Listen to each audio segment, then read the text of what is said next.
Hello friends, तो हमारी finance minister Nirmala Sitharaman ji के द्वारा जो 1 फरवरी 2025 को बजट 2025 प्रेजेंट किया गया। इस बजट में जो सीनियर सिटीजन और सुपर सीनियर सिटीजन है उनको काफ़ी सारे बेनिफिट है जो कि इस बजट 2025 के थ्रू गवर्नमेंट के द्वारा प्रोवाइड किए गए हैं। तो अब आपको पता होगा कि जो हमारे देश के सीनियर सिटीजन या सुपर सीनियर सिटीजन होते हैं वो एक एज के बाद में रिटायरमेंट हो जाते हैं, तो फिर उनके पास जनरली इनकम के जो सोर्स होते हैं वो कम हो जाते हैं। तो उनके द्वारा अपनी जो इनकम होती है या जो सेविंग होती है उसको कहीं इन्वेस्टमेंट कर दिया जाता है ताकि एक एज के बाद में उनको बेनिफिट मिलता रहे। तो अब उनकी जो भी सेविंग होती है वो उनके द्वारा मान लो किसी एफडी में इन्वेस्टमेंट कर दी जाती है या फिर किसी रिकरिंग डिपॉजिट में इन्वेस्टमेंट कर दिया जाता है या पोस्ट ऑफिस की कई सारी सेविंग स्कीम होती है उसमें उनके द्वारा इन्वेस्टमेंट कर दिया जाता है। तो अब यहाँ पे जो उनके द्वारा इन्वेस्टमेंट किया जाता है वहाँ से उनको इंटरेस्ट की इनकम जनरेट होती है। तो अब यदि सीनियर सिटीजन को ये इन्वेस्टमेंट करने से अगर इंटरेस्ट इनकम जनरेट होती है और वो इंटरेस्ट इनकम अगर एक फाइनेंशियल ईयर में 50,000 रुपये तक है तो उस केस में उनका कोई टीडीएस डिडक्ट नहीं किया जाता है। लेकिन ये इंटरेस्ट की अमाउंट अगर 50,000 रुपये से ज़्यादा हो जाती है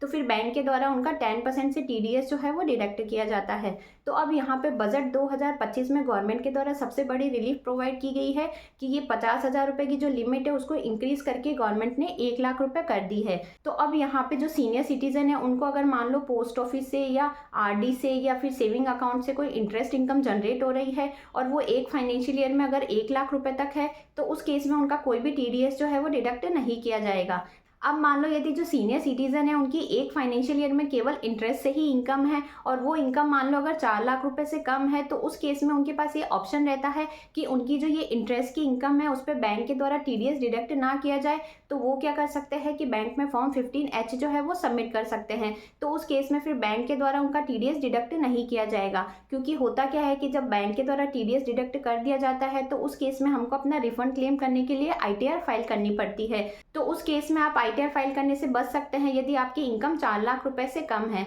अब मान लो अगर कोई सीनियर सिटीजन है जिनकी एक फाइनेंशियल ईयर में अगर इनकम 4,00,000 रुपये से ज़्यादा है तो उस केस में वो फॉर्म 15H सबमिट नहीं कर सकते हैं, क्योंकि अगर इनकम 4,00,000 रुपये से ज़्यादा है तो उस केस में आपको अपनी आईटीआर फाइल करना मैंडेटरी है।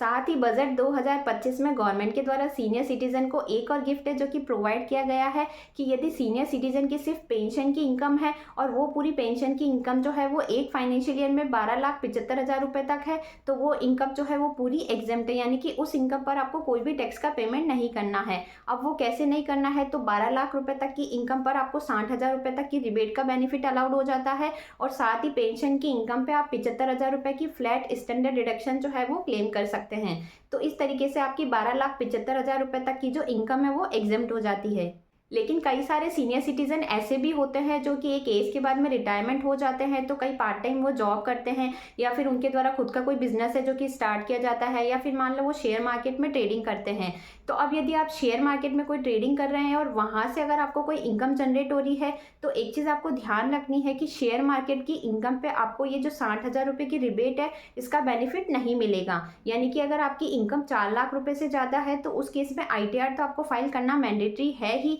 साथ ही अगर आपको लॉन्ग टर्म कैपिटल गेन हो रहा है तो वहाँ पे आपको 20% से टैक्स का पेमेंट करना है और यदि शॉर्ट टर्म कैपिटल गेन हो रहा है तो उस केस में आपको 12.5% से टैक्स का पेमेंट गवर्नमेंट को करना है। तो अब ये जो टीडीएस की थ्रेशोल्ड लिमिट जो गवर्नमेंट के द्वारा बजट 2025 में इंक्रीज की गई है ये आपके 1 अप्रैल 2025 से एप्लीकेबल हो जाएगी। यानी कि 1 अप्रैल 2025 से अगर आपको कोई इंटरेस्ट की इनकम मिल रही है और वो अगर 1,00,000 रुपये तक है तो उस केस में आपका कोई भी टीडीएस जो है वो डिडक्ट नहीं किया जाएगा। अब यहाँ पे एक चीज़ आपको ध्यान रखनी है कि बजट 2025 में जो गवर्नमेंट के द्वारा ये चेंजेस किए गए हैं ये आपके फाइनेंशियल ईयर 25-26 की जो इनकम है जिसके संबंध में आपकी असेसमेंट ईयर 26-27 में जो आईटीआर फाइल की जाएगी उसके संबंध में है। यानी कि अगर आप अपनी फाइनेंशियल ईयर 24-25 की जो आईटीआर फाइल करेंगे असेसमेंट ईयर 25-26 के लिए, उसके लिए जो आपकी टीडीएस की रेट है या जो टीडीएस की लिमिट है वो 50,000 रुपये ही रहने वाली है। यानी कि अगर आपका 50,000 रुपये से ज़्यादा का इंटरेस्ट है तो उस केस में आपका 10% से टीडीएस डिडक्ट किया जाएगा। तो अब ये जो हमारी फाइनेंस मिनिस्टर के द्वारा बजट 2025 प्रेजेंट किया गया है, इस बजट में गवर्नमेंट के द्वारा काफ़ी लंबे टाइम के बाद जो मिडिल क्लास के टैक्स पेयर हैं उनको बेनिफिट जो है वो प्रोवाइड किए गए हैं। तो मिडिल क्लास के पर्सन तो काफ़ी खुश है ही इस बजट को देख के। तो आपकी इस बजट पे क्या राय है वो मेरे को आप कमेंट सेक्शन में ज़रूर मेंशन करें और किस टॉपिक पे आप वीडियो चाहते हैं वो भी आप मेरे को कमेंट सेक्शन में मेंशन कर सकते हैं। तो आई होप आज की जो ये वीडियो है वो आपके लिए यूजफुल रही होगी। वीडियो से अगर किसी तरह की हेल्प मिली है तो चैनल को लाइक शेयर एंड सब्सक्राइब करना ना भूलें। Thanks for watching.